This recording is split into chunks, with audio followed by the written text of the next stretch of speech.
Good morning, everyone. It's Linda, and I'm happy to have you with me this morning. We're going to be doing just a little project that I had a request for a video on how I make my little embellished, altered paper clips. And so I'm going to do one of them this morning for you and show you how simple it is and how pretty they turn out. I just love them.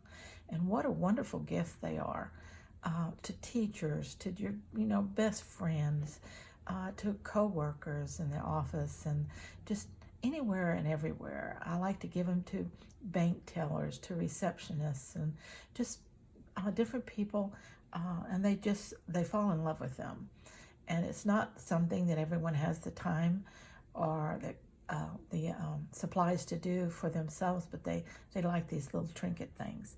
So let's get started here. I use a piece of double-sided cardstock.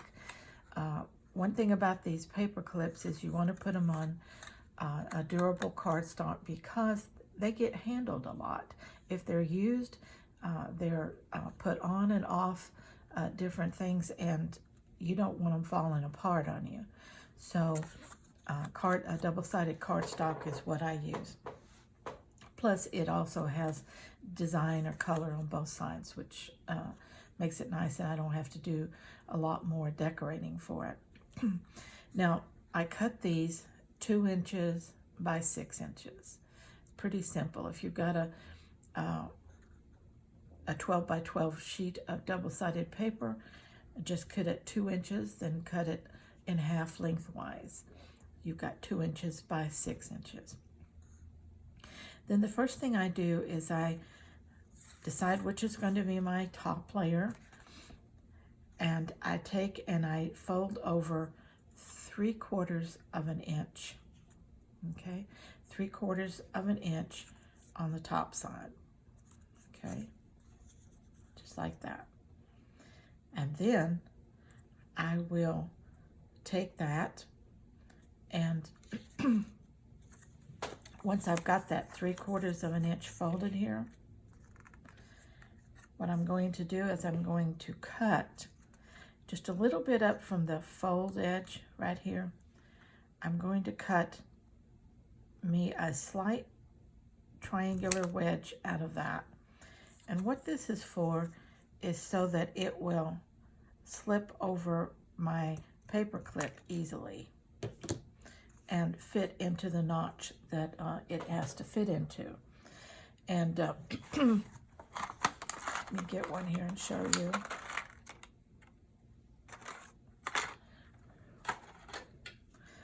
When you're fitting them into the paper clip, sometimes you cut it too wide or whatever, and this way it fits perfectly into that paper clip, and you have plenty of room on the back side to sew or glue. Now, I do most of all mine in sewing because I just like the extra durability of that. So that's what I will do with that. I will sew that. But before I do that, I just test it out to make sure that that is going to work, and it will. And then I will turn up. Remember, this top part was turned under. This next part from the bottom up is turned up 1.5 inches. And this is what it will look like when it's turned up 1.5 inches. Top part turned down 3/4 of an inch. Bottom part turned up 1.5 inches. This is going to create your pocket. This is going to create the piece that goes over your paper clip. Now, at this point, as I showed you earlier, I would have put this through my paper clip, and then I would sew it. And usually when I sew it, I go ahead and put a little piece of fabric or something there when I sew, just to give it a little more decorative dimension. I'm going to make that seam anyway, so why not put something on it? And once that's sewn, that is secure. That's all you have to do to the paper clip. Now, on the bottom, I also sew. I sew down the side, across the bottom, and up the side of just the little pocket area. That makes a very strong little pocket area on there.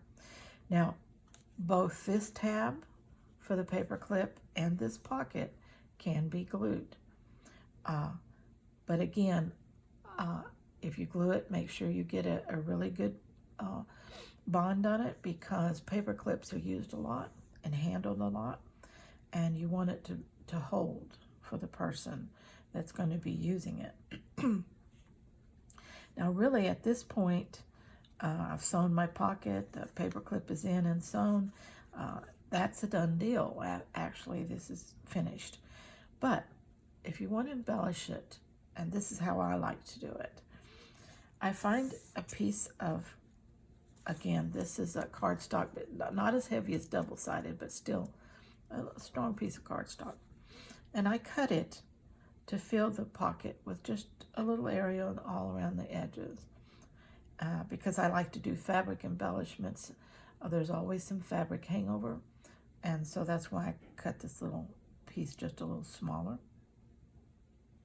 And I have one made that I'm already, that I'm going to show you.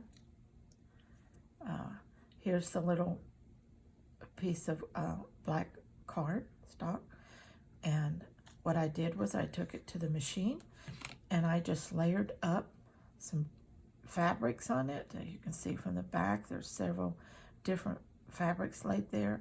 Then I laid a little bit of glitzy yarn on it and a piece of torn woven fabric on top for some texture, and just made a little fabric collage patch here.